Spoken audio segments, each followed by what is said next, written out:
Welcome to the Tank Podcast.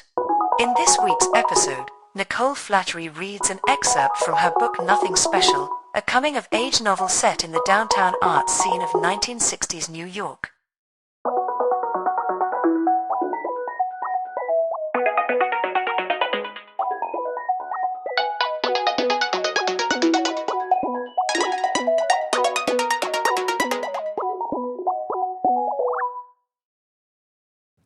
My mother's nursing home was a short drive away. I went most afternoons and acted like it was out of duty. It was my duty. I felt a responsibility towards her that was born out of my own superstition and guilt. After we had reconnected and she got older and more helpless, I moved her closer to me. During my visits, my mother was impulsive and often made nasty comments. The nurses, I envied their skills, patience and professional distance, smiled at me earnestly. I found it funny, the forgiveness they immediately extended to her. They thought she was sharp and depressive because she was elderly. They couldn't have known she had always been that way. The nursing home wasn't the most expensive, but everything in it looked solid, which appealed to me. There was an inexhaustible priest charged with holding everyone's deathbed confessions. Some old nuns in the dining room pouring ice cream into their mouths as if it was some last measly grasp at pleasure. My mother suspected me of cheapness, but I was actually spending more than I could afford. I wanted her to have comfort at the end of her life. I listened to all her complaints without argument. I tried to retain a neutral tone. She often went to the recreational room to talk with a group of other residents she called the girls, who, without any particular effort on her part, she'd become the leader of. She ascended that ladder so quickly. It was partly because she was from New York, which conferred on her an artistic quality she never possessed, and partly because my mother was always exceptionally good with women, who both admired and were terrified of her. She spent a lot of time in her room watching the home movies that Mikey had made of her. She requested a VCR for this exact purpose. Her ghost walking down our street to work, her in the diner, her despite the fabulous show of her early cynicism still believing something good was going to happen. These movies were made after I left home, so there was something unsettling about them, how they imparted new information about lives I believed I knew thoroughly. I tried to discourage her from watching them. There was something terrible and sick about the act. I disliked seeing her lying on the bed, her gummy mouth open, her eyes glued to the screen, doing unknown damage to her brain with large doses of nostalgia. The nurses assured her she'd been very attractive. Sexy, she corrected them. Mikey knew how to film her. Those videos confirmed to me that my mother had her own secrets. I knew she encouraged puppyish devotion in male customers, let them buy her the odd meal or take her out for a drink, turned away quickly when their wedding rings caught the light, smiled forgivingly.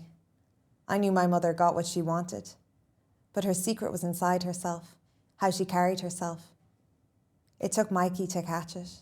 Mikey, who was always waiting for her, who often drank with her until she was numb or until she felt like touching him. I don't hate him for this, or consider him bad or evil. It doesn't make me love him any less. Through the decades and the broad reconfiguring of men's behaviour, I saw him through other people's eyes, staying on our couch, sleeping with my mother when she wasn't sober. I was told I was supposed to be filled with a righteous indignation about this, denounce him publicly. But I knew my mother took from him too, and in ways that were perhaps worse. Used his kindness, his naivety, used him as a babysitter for me so she could do whatever she felt like. I don't know how any of this was supposed to get me worked up and thirsting for revenge. It only made me sad that he thought he could translate their drunk fumbling into love as she withheld all real affection. During the last 6 months of her life, she started asking questions she wouldn't normally have. I blamed the younger nurses, who, demonstrating calm in the face of death, scattered their gossip magazines around the home. The front pages were occupied with celebrities, their obedient, hard smiles, but the back pages were full of stories about women initiating sex on planes, in nightclubs, in offices where they were, would you believe it, the bosses. The descriptions of danger, the lust, the graphic positions. My mother and I had never been close enough to talk about sex. I'd left home at 18, so our opportunities for adult conversation had been minimal. That was almost late to leave home then. We followed our friends. We did what our friends did. Now she was greedy, rapacious. There wasn't much time for her to gather all my secrets. One Sunday morning after Mass, we sometimes went together, me and my mother. My mother asked if I had ever faked an orgasm. She was sucking on a straw stuck in a supermarket brand of orange juice. Why? I asked. What does it matter? Women do it. Yeah. I wiped away the spit collected at the side of her mouth. Sure. Even the well-paid ones. Especially the well-paid ones, I said. She sniffed and removed the straw. She fixed me with a cold, determined stare. Why? I suppose it's to do with kindness and being pleasant. For goodwill, she said with disgust. Did you never? No, she said. So insulting. I never did. She was pleased with herself. I wanted to explain how it was potentially more insulting not to fake it, but she had already moved away from me, moved away from the conversation. Over the course of a few weeks, she inquired about my sexual life in a way I found both horrible and freeing. Had I ever cheated? I had. How did I find giving a blowjob? Rewarding, but only because you're aware of your own generosity throughout.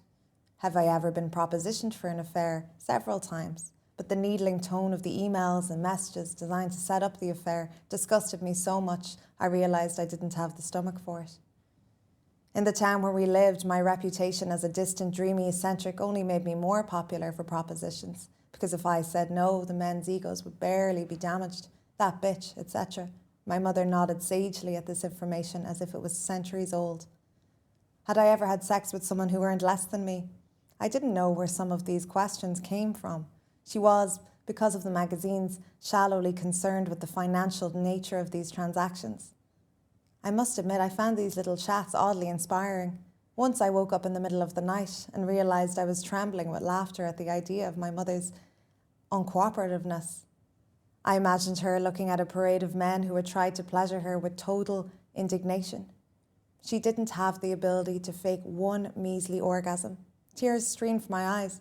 I couldn't believe she'd been that ill-tempered, so steadfast in her refusal to please people. Maybe I loved her after all. To hear more podcasts from Tank, you can subscribe on all major podcast platforms or follow us on SoundCloud. The theme music for this podcast is by Himera.